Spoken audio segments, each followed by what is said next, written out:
सोना बेचने का प्लान है, तो चलिए समझते हैं कि उस पर टैक्स कैसे बचाया जा सकता है। सोने के दाम बढ़ रहे हैं तो बेचने का मन तो करेगा ही, पर रुकिए, एक बहुत जरूरी बात है। देखिए, कोई भी डील फाइनल करने से पहले टैक्स का हिसाब समझना बहुत जरूरी है। चलिए इसको आसान बनाते हैं। टैक्स कितना लगेगा, ये सबसे ज्यादा इस बात पर डिपेंड करता है कि सोना कितने समय तक पास रखा था। यही होल्डिंग पीरियड आपके सारे टैक्स कैलकुलेशंस का बेस है। तो ये इतना जरूरी क्यों है? 24 महीने, यही है वो मैजिक नंबर जो दो तरह के टैक्स में फर्क तय करता है। और यहीं से खेल मजेदार हो जाता है। दोनों गेन्स पर टैक्स लगने का तरीका एकदम अलग है। लॉन्ग टर्म गेन पर टैक्स रेट काफी कम है, सिर्फ 12.5%। ये बहुत बड़ा फायदा है। ठीक है, तो गेन का टाइप तो पता चल गया, पर अब प्रॉफिट कैलकुलेट कैसे करें? अब एक कॉमन सवाल, क्या हो अगर सोना गिफ्ट में या विरासत में मिला हो? ऐसे में जिसने सोना दिया था उसकी ओरिजिनल खरीद कीमत ही कॉस्ट मानी जाएगी।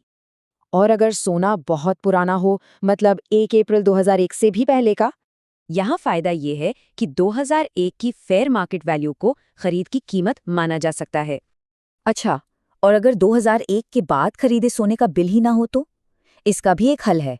ये रिपोर्ट खरीद की लागत का पक्का सबूत मानी जाएगी। इससे काम बन जाएगा। अब आते हैं सबसे काम की बात पे। इस टैक्स को लीगली जीरो कैसे किया जा सकता है? इसका सीक्रेट है सेक्शन 54। मुनाफे को एक घर में इन्वेस्ट करके टैक्स बचाया जा सकता है। लेकिन ध्यान रहे, इसके लिए एक तय टाइमलाइन है। इसी के अंदर प्रॉपर्टी खरीदनी या बनवानी होगी। अगर टाइम पर प्रॉपर्टी ना मिले तो पैसा इस स्कीम में डाल सकते हैं। टैक्स बेनिफिट सेफ रहेगा। चलिए, अब एक आखिरी और बहुत जरूरी नियम की बात करते हैं, जिसे भूलना महंगा पड़ सकता है। 2 लाख रुपए।